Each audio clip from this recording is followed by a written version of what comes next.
तारीख 2 मई 2022 रात के करीब 2 बज रहे थे। आईसीयू के केबिन से एक डॉक्टर बाहर निकलता है और बाहर खड़ी दूसरी महिला डॉक्टर के पास जाकर भारी आवाज में कहता है, मैम, जिन्हें हम बचाने की पिछले 100 घंटे से कोशिश कर रहे थे, वो अब इस दुनिया में नहीं रहे।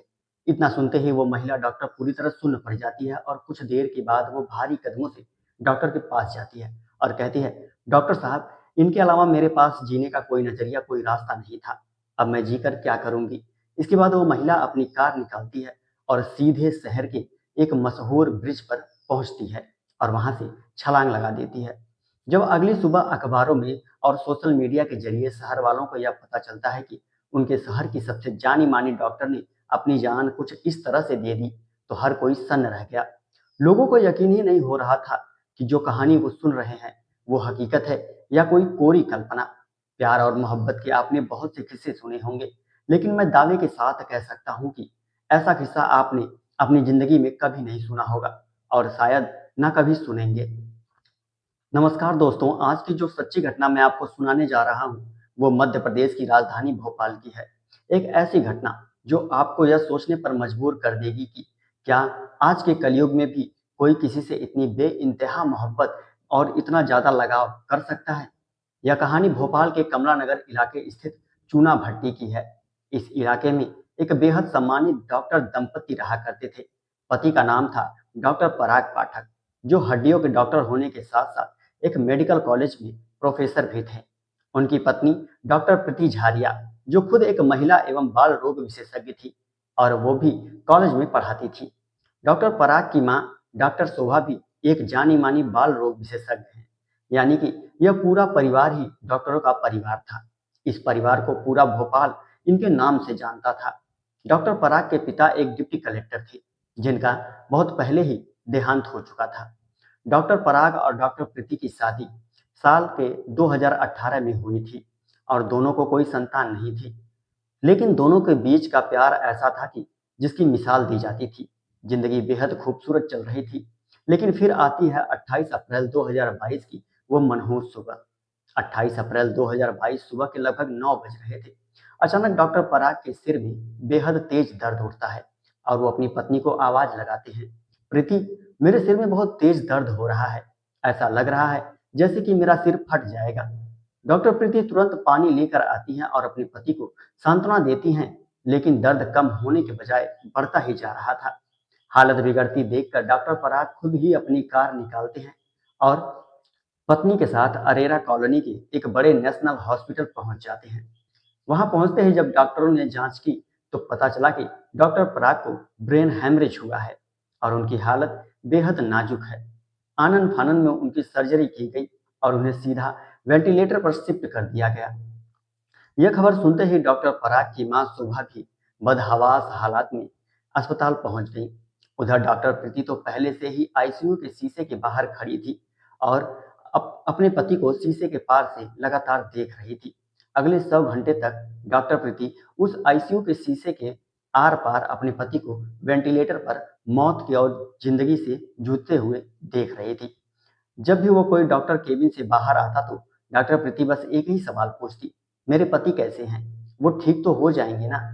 माँ भी अपने बेटे की सलामती के लिए ऊपर वाले से लगातार दुआएं मांग रही थी। लेकिन होनी को कौन टाल सकता है।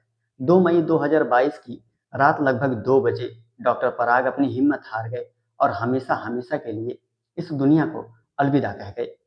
जब डॉक्टरों ने डॉक्टर प्रीति को यह दुखद खबर दी तो वो पूरी तरह से स्तब्ध रह गई।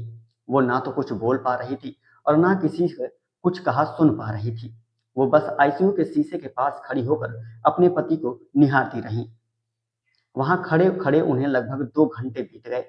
अस्पताल के एक कोने में डॉक्टर पराग की बूढ़ी माँ बेसुध सो रही थी। तभी डॉक्टर प्रीति डॉक्टर के पास जाती हैं और भरे हुए गले से कहती हैं, मेरे जीने का सहारा, मेरे जीने का जो रास्ता था वो हमेशा के लिए बंद हो चुका है। अब मेरे पास जीने की कोई वजह नहीं बची। मैं अब सब कुछ छोड़कर जा रही हूँ। इससे पहले कि डॉक्टर उनके इशारे को समझ पाते, डॉक्टर प्रीति अपने कार के पास जाती हैं और 3 मई की सुबह के करीब 4 बज रहे थे। उन्होंने जबलपुर में रहने वाले अपने भाइयों राजेंद्र और राकेश को फोन किया और बस इतना कहा, भैया, मेरे पति इस दुनिया में नहीं रहे, अब मैं भी जा रही हूँ। इसके पहले कि भाई कुछ समझ पाते, उसने पहले ही डॉक्टर प्रीति ने तेज रफ्तार से कार दौड़ाई और भोपाल के मशहूर भदभदा ब्रिज पर पहुंच गई। वहां गाड़ी रोकी और उफनती हुई नहर में छलांग लगा दी। सुबह सुबह सैर पर निकले लोगों ने जब यह देखा तो हड़कंप मच गया। ब्रिज पर एक लावारिस कार खड़ी थी। तुरंत नजदीकी पुलिस स्टेशन में खबर की गई। पुलिस और गोताखोरों की टीम मौके पर पहुंची। कई घंटों की कड़ी मशक्कत और मेहनत के बाद जब उन्हें बाहर निकाला गया तो तब तक डॉक्टर प्रीति भी अपने प्राण त्याग चुकी थी। यानी कि वो भी मौत की नींद में समा चुकी थी। जरा सोचिए उस बूढ़ी माँ पर क्या गुजर रही होगी। घर में सिर्फ 3 लोग बचे थे और एक ही झटके में बेटा और बहू दोनों की लाशें उनके सामने रखी थी। 3 मई की शाम को जब शहर से डॉक्टर पराग और डॉक्टर प्रीति की एक साथ अर्थी निकाली गई तो हजारों लोगों का हुजूम उस आखिरी सफर में शामिल हुआ। हर किसी की आंखें नम थी। डॉक्टर पराग की मां ने रोते हुए कहा, दोनों ने हमेशा साथ जीने और साथ मरने की कस्में खाई थी और आज उन्होंने यह साबित भी कर दिया।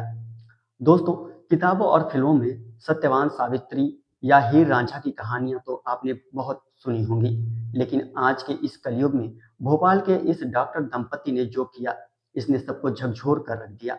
डॉक्टर पराग की मौत तो एक प्राकृतिक बीमारी ब्रेन हैमरेज से हुई थी, लेकिन डॉक्टर प्रीति ने अपने पति की जुदाई 2 घंटे भी बर्दाश्त नहीं कर सकी।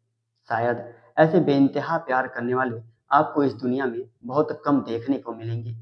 इस कहानी को सुनाने का उद्देश्य किसी को परेशान करना या किसी की आत्मा को ठेस पहुंचाना नहीं है। आत्महत्या जैसा कदम को बढ़ावा देना बिल्कुल भी नहीं है। जिंदगी बेहद कीमती है और हर मुश्किल का सामना करना ही जीवन है। लेकिन यह घटना हमें यह जरूर सोचने पर मजबूर करती है कि किसी के चले जाने से पीछे छूट जाने वाले इंसान के दिल पर क्या गुजरती है। इस पूरी घटना पर आपकी क्या राय है, हमें कमेंट में जरूर बताएं। अपना और अपने परिवार का ख्याल रखें, हमेशा सतर्क रहें और सुरक्षित रहें। धन्यवाद।